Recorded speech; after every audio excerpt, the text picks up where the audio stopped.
Mucho antes de los incas, una civilización dominó los Andes con una fuerza misteriosa y una visión imperial sin precedentes. Los Wari, arquitectos del poder y el enigma, dejaron huellas que aún desafían el tiempo. ¿Quiénes fueron realmente?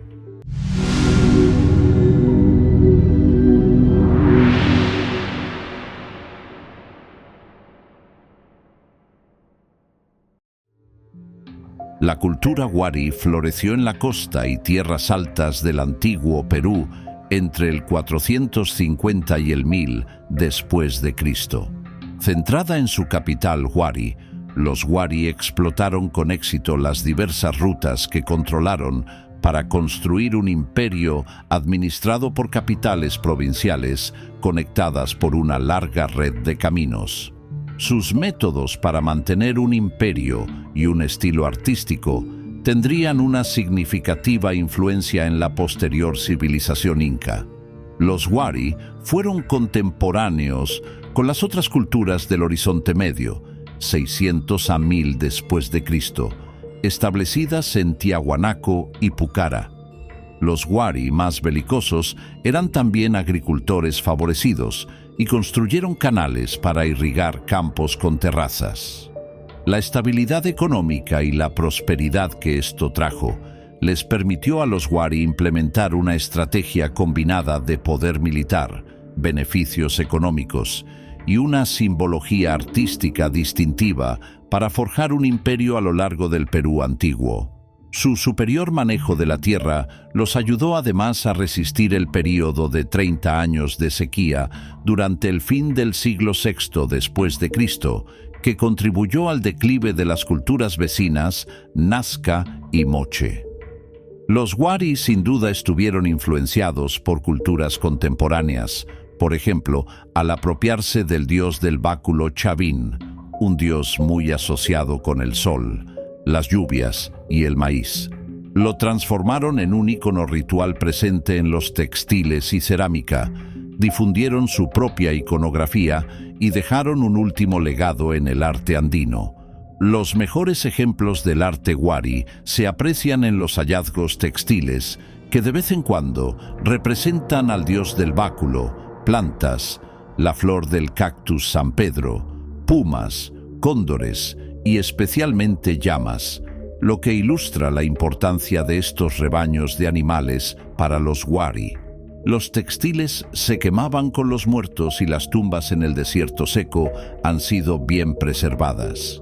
Las figuras abstractas distorsionadas casi más allá del reconocimiento podían ser un esfuerzo por representar la transformación chamánica y los trances de conciencia por el consumo de sustancias que eran parte de las ceremonias religiosas Wari.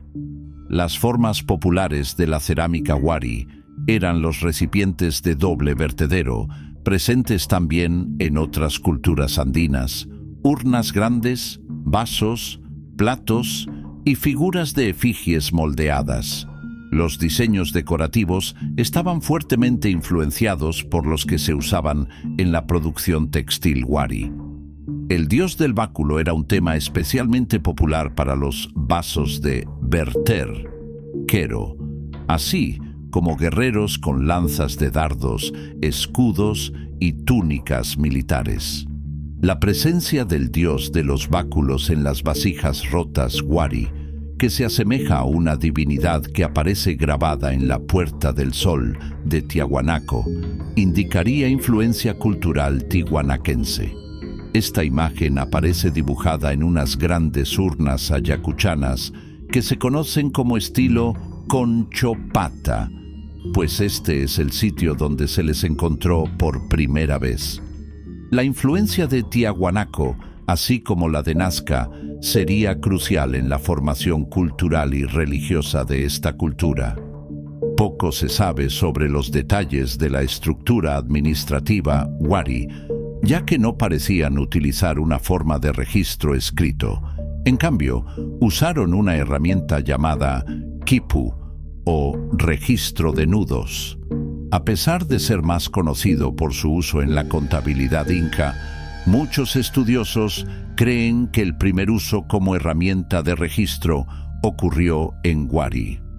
Los arqueólogos, sin embargo, aún confían en una arquitectura administrativa homogénea y evidencia de una estratificación social significativa para ayudar a comprender mejor la compleja jerarquía sociopolítica de Wari.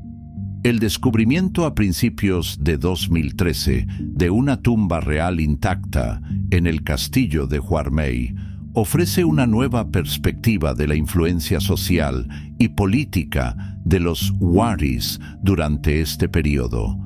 La variedad y extensión de los artículos funerarios que acompañan a las tres mujeres reales indican una cultura con una riqueza material significativa y el poder de dominar una parte significativa de la costa norte del Perú durante muchas décadas. En el manejo económico, la sociedad Wari no tuvo posesión de la moneda ni el mercado. El Estado monopolizó el abastecimiento, producción y distribución de los principales recursos. Además, los Waris utilizaron varias modalidades de producción, tributación e intercambio. El control de la economía se logró a través del establecimiento de centros administrativos provinciales. Los Waris implementaron el sistema de adjudicación de trabajo. Se piensa que dio origen a la mita. Exigía tributos en trabajo, días de trabajo para el Estado, en donde se repartían las horas y el trabajo a desarrollar, y se lo retribuía con alimento y alojamiento. Esta forma de organización de trabajo luego fue adoptada por los incas. Aunque las causas exactas del declive Wari no son conocidas, el rango de teorías va desde la sobreextensión del imperio hasta otro período de sequía extendida en el siglo IX después de Cristo. Cualesquiera que sean las razones, la región retornó a una situación de gobiernos fragmentados por varios siglos. El legado más duradero de los Wari es su estilo artístico, que no solo influenció a sus contemporáneos moche, sino también a la posterior cultura lambayeque y aún más tarde, a los incas. Muchos de los caminos construidos por los Wari también fueron usados por los incas dentro de su extenso sistema de caminos, así como el gran número de terrazas Wari para la agricultura.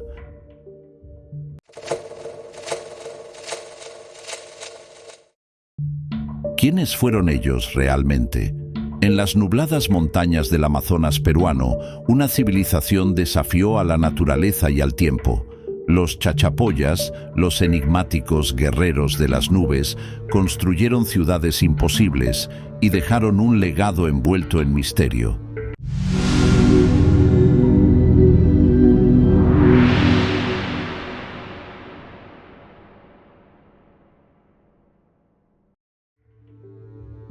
Los chachapoyas moraban al sureste de los Bracamoros, sobre el margen derecho del río Marañón. Su desarrollo tuvo como centro el valle del río Utcubamba.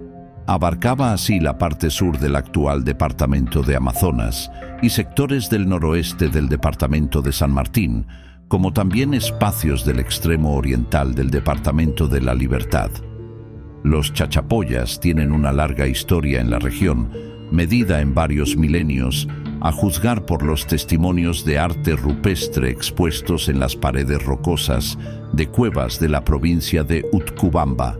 Posiblemente fueron descendientes de inmigrantes cordilleranos que modificaron su cultura ancestral en el Nuevo Medio, tal vez recogiendo tradiciones de los primeros pobladores de origen amazónico. A 400 kilómetros al norte de Lima, encaramada a más de 3.000 metros de altitud en los Andes, se alza Cuelap, la impresionante ciudad de la civilización chachapoya, a la que algunos la llaman el Machu Picchu del norte. Cuelap significa lugar frío. Entre los siglos VIII y XVI, estos guerreros supuestamente sanguinarios, apodados el pueblo de las nubes, desarrollaron en estas montañas un complejo culto a la muerte. Los enigmáticos sarcófagos, auténticos mausoleos aferrados a los acantilados y que contienen miles de momias perfectamente conservadas, dan fe de esta singular práctica. Lejos de ser simples guerreros, estos montañeses eran un pueblo profundamente apegado a sus muertos y mantenían un profundo vínculo con sus antepasados, para quienes la muerte no era un final, sino una nueva etapa en la vida. Durante 3 siglos, Cuelap, la mayor ciudad de los Chachapoyas, permaneció olvidada, engullida por la selva. Redescubierta en el siglo XIX, se reveló a los primeros exploradores como una fortaleza inexpugnable, encaramada en una cresta rocosa y protegida por una colosal muralla que puede superar los 20 metros de altura. Esta estructura de piedra es una de las más grandes jamás construidas en Sudamérica. Sin embargo, los últimos descubrimientos arqueológicos han dado la vuelta a esta visión. Lejos de ser una fortaleza, Cuelap era un lugar sagrado, una necrópolis donde los chachapoyas honraban a sus antepasados. Los huesos de miles de personas, a veces transportados desde lejos, han aparecido enterrados en las murallas y los cimientos de la ciudad. Cuelap, auténtica ciudad de los muertos, era un lugar de peregrinación donde los chachapoyas celebraban el ciclo de la vida y la muerte. A varias horas a pie de Cuelap, a un centenar de metros, enclavados en los acantilados del Cerro El Tigre, se encuentran los enterramientos Chachapoya.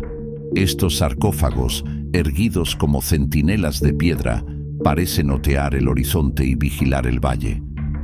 Al colocar a sus muertos en estas alturas, los chachapoyas podían seguir protegiendo a sus descendientes como guardianes. Mientras que otras culturas duermen a sus muertos, los chachapoyas los colocan en posición sentada, perpetuando así un vínculo entre los vivos y sus antepasados. Esta postura sugiere un concepto de la muerte en el que los difuntos permanecen presentes y atentos. Cuelap no es el único misterio de los chachapoyas. Oculta entre las nubes y la selva del Amazonas peruano, Gran Pajatén emerge como un enigma de piedra, un testimonio silencioso de una civilización perdida, cuyo verdadero propósito sigue siendo un misterio. Fue descubierta en 1963. Lo primero que se pudo apreciar fueron las figuras femeninas con el vientre abultado. Su posición da la impresión de que estuvieran a punto de dar a luz. Algunos sostienen que, por la decoración que posee, podría tratarse de una representación de la Pachamama o diosa tierra. Sobre su arquitectura general, se logra describir cómo se evidencia la formación predominante de plantas circulares y plataformas empedradas. Estas poseen altos relieves con motivos geométricos, formas de animales y de apariencia humana. Entre las estructuras destacan unas figuras llamativas, similares a las cabezas clavas. Poseen tocados de estilos diferentes que no suelen repetirse una al lado de la otra. El Gran Pajatén es una obra maestra de la arquitectura precolombina. Consta de al menos 26 estructuras circulares construidas sobre terrazas y plataformas conectadas por caminos serpenteantes. Los edificios, elaborados con piedra local, están decorados con mosaicos que representan figuras geométricas, aves y formas humanas. Uno de los elementos más emblemáticos son las figuras antropomorfas con brazos y piernas flexionados, talladas directamente en la mampostería. Estas imágenes parecen evocar danzas rituales, lo que evidencia el propósito ritual del sitio. Asimismo, los diseños en zigzag y las grecas que adornan los muros superiores reflejan una habilidad artística excepcional, propia de la cultura chachapoyas y un profundo entendimiento del simbolismo andino. Además de su función ritual, se teoriza que el Gran Pajatén también pudo haber servido como una residencia para las élites locales.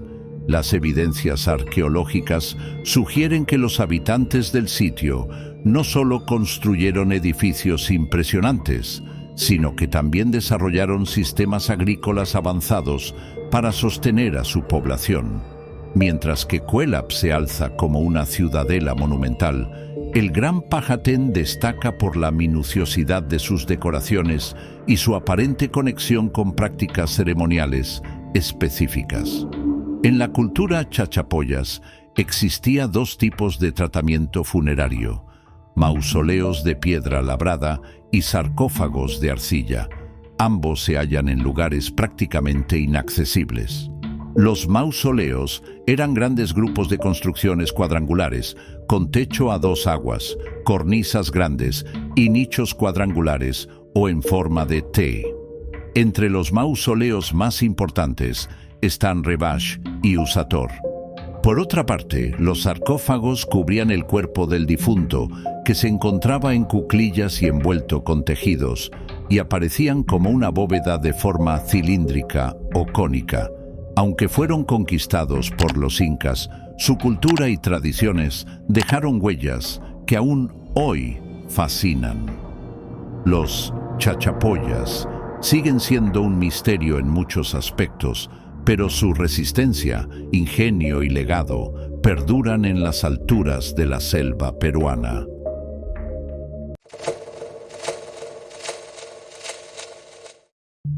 En la árida costa del antiguo Perú, una civilización poderosa surgió de la arena, dejando templos colosales, rituales sangrientos y cerámicas que parecen susurrar secretos olvidados. ¿Qué enigmas ocultan los moche?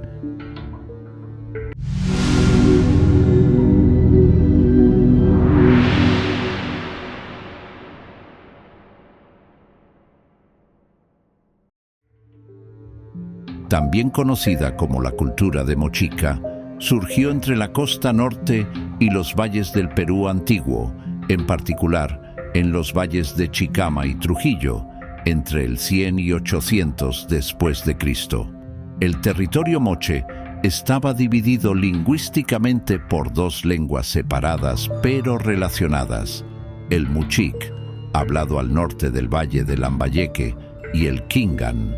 Las dos áreas mostraron también diferentes estilos artísticos y arquitectónicos, y de esa forma el Estado moche puede ser descrito como una confederación más que como una entidad simple y unificada.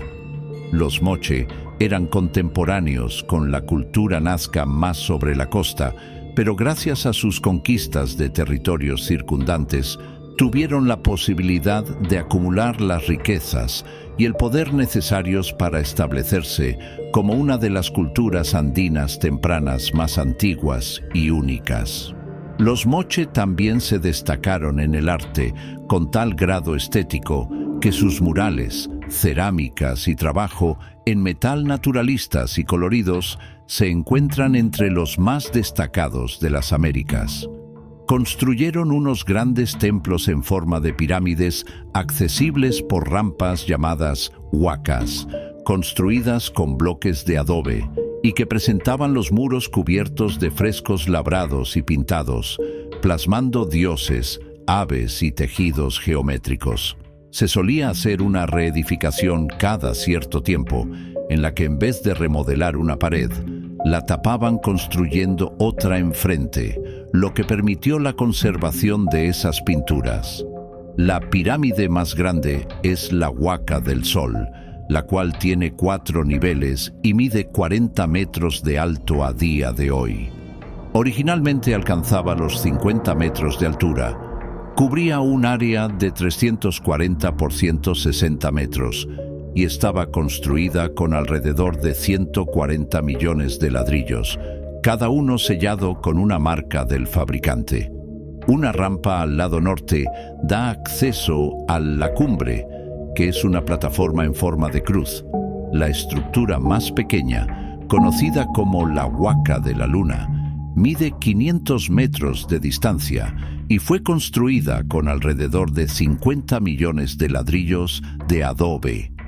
Tiene 3 niveles y está decorada con frisos que muestran la mitología moche y los rituales. La estructura completa estuvo alguna vez cerrada dentro de una gran muralla de ladrillo de adobe. Ambas pirámides fueron construidas hacia el 450 después de Cristo. Tenían colores brillantes en rojo, blanco, amarillo y negro, y se utilizaban como escenario imponente para realizar rituales y ceremonias. Inicialmente, la religión y el arte moche estaban influenciados por la temprana cultura de Chavin, 900 a 200 a.C., y por las etapas finales de la cultura chimú. El conocimiento del panteón moche es incompleto, pero sabemos de Alpaek, el creador o dios del cielo, o su hijo, y sí, la diosa de la luna. Alpaek, típicamente representado en el arte moche con colmillos feroces, un tocado de jaguar, aros de serpiente, se creía que habitaba en las altas montañas. Para apaciguarlo, se ofrecían sacrificios humanos, especialmente de prisioneros de guerra, pero también de ciudadanos moche, y su sangre se ofrecía en copas de rituales. Si era considerada la deidad suprema, porque era la diosa que controlaba las estaciones y tormentas, que tenía tal influencia en la agricultura y la vida diaria. Además, la luna se consideraba incluso más poderosa que el sol, debido a que, si se podía hacer tanto en la noche como durante el día. Asimismo, es interesante el hecho de que los murales y descubrimientos, tales como la tumba intacta de la sacerdotisa, conocida como la Señora de Cao, ilustran que las mujeres podían jugar un rol prominente en la religión y ceremonia moche. Otra deidad frecuente que aparece en el arte moche es el dios decapitador mitad hombre, mitad jaguar, así llamado porque a veces está representado sosteniendo un cuchillo ceremonial de aspecto vicioso, tumi, en una mano y cabezas cortadas de víctimas sacrificiales en la otra. El dios también puede ser representado como la figura de una araña gigante preparada para chupar la sangre vital de sus víctimas. El hecho de que estas escenas reflejen eventos de la vida real se sustenta por hallazgos arqueológicos, como el que está al pie de la Huaca de la Luna, donde los esqueletos de 40 hombres menores de 30 años muestran pruebas de haber sido mutilados y arrojados de la punta de la pirámide. Los huesos de los esqueletos muestran marcas de cortes. Las extremidades fueron arrancadas de sus posiciones y los huesos de las mandíbulas están perdidas de los esqueletos cortados. Curiosamente, los cuerpos reposan arriba de un suelo blando como consecuencia de las fuertes lluvias de El Niño, lo que revela que los sacrificios pudieron haber sido ofrecidos a los dioses moche con el propósito de aliviar este desastre ambiental.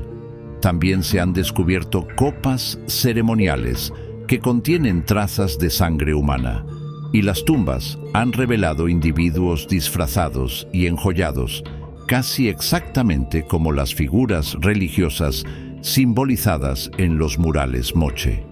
Por otro lado, un hallazgo arqueológico en el centro poblado de Zipán en Chiclayo dio con una de las tumbas más impresionantes. Y es que aquí residía a lo que algunos investigadores llaman como el Tutankamón de América. Alrededor de 600 objetos fueron recuperados en la tumba del señor de Zipán.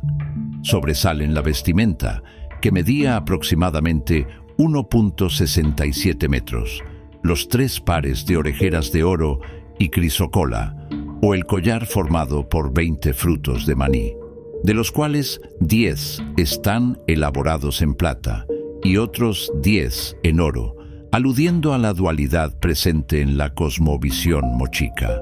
Se trata de un símbolo religioso de los dioses principales, el sol y la luna, y hace referencia a la visualización de ambos dioses en el firmamento en un momento del día, es decir, el perfecto equilibrio deseado, según la mitología mochica. Además, el maní significaba el comienzo o el renacer. Junto a los del señor de Zipán se encontraron restos de otros 8 individuos, 3 mujeres, 4 hombres y un niño. Se cree que las mujeres podrían haber sido concubinas, mientras que los hombres han sido interpretados como un jefe militar, un vigía y un soldado, este último con los pies amputados. Además, se hallaron restos de 2 llamas y un perro. Apoyándose en los exámenes de ADN y arqueológicos realizados, se ha podido establecer las características del señor de Zipán. Su sangre era RH negativo, lo cual indica que su origen era realmente caucásico, es decir, provenía de las lejanas tierras del continente europeo. Muchos ejemplos de arte fino moche se han recuperado de las tumbas de Zipán. 300 después de Cristo. San José de Moro, 550 después de Cristo. Y Huaca Cao Viejo, que son algunos de los sitios mortuorios mejor preservados de cualquier cultura andina. Los moche eran consumados ceramistas y magníficos trabajadores de metales, y los hallazgos incluyen tocados de oro exquisitos y placas de pecho, oro, plata y joyería de turquesa, especialmente carretes de oreja y ornamentos de nariz, textiles, cuchillos tumi y platos de cobre y recipientes para beber. Los recipientes de cerámica fina se solían hacer con moldes, pero cada uno se decoraba individual y distintivamente, típicamente usando colores crema, rojos y marrones. Quizás los recipientes más famosos son las ollas con pico de estribos con retrato altamente realista. Estas tienen retratos de personas consideradas reales, y varios ejemplos pudieron haber representado al mismo individuo. De hecho, una cara, fácilmente identificada por su labio roto, aparece en más de 40 ollas. Las formas cerámicas y las decoraciones se consolidaron con el tiempo y llegaron a ser más y más elaboradas, aunque por otra parte, los tópicos llegaron a ser menos variados en la cerámica moche tardía y en el arte en general. Uno de los estilos más distintivos creados por los moche usa figuras de siluetas embellecidas con detalles de finas líneas muy similares a los de la cerámica griega de figuras negras. Las figuras cerámicas de efigies son también comunes, especialmente de músicos, sacerdotes y cautivos. Muchas de estas escenas están diseñadas para capturar narrativas y, sobre todo, acción. Las figuras están siempre haciendo algo en el arte moche. Los moche, maestros del arte, la guerra y los rituales, forjaron un reino de barro y sangre en la costa norte del Perú. Sus huacas aún susurran relatos de poderosos sacerdotes, sacrificios ocultos y dioses ancestrales. ¿Fue el clima su verdugo o una revuelta interna selló su destino? Aunque su imperio desapareció, su legado sigue emergiendo de la arena, desafiando al tiempo y a quienes intentan descifrar sus misterios.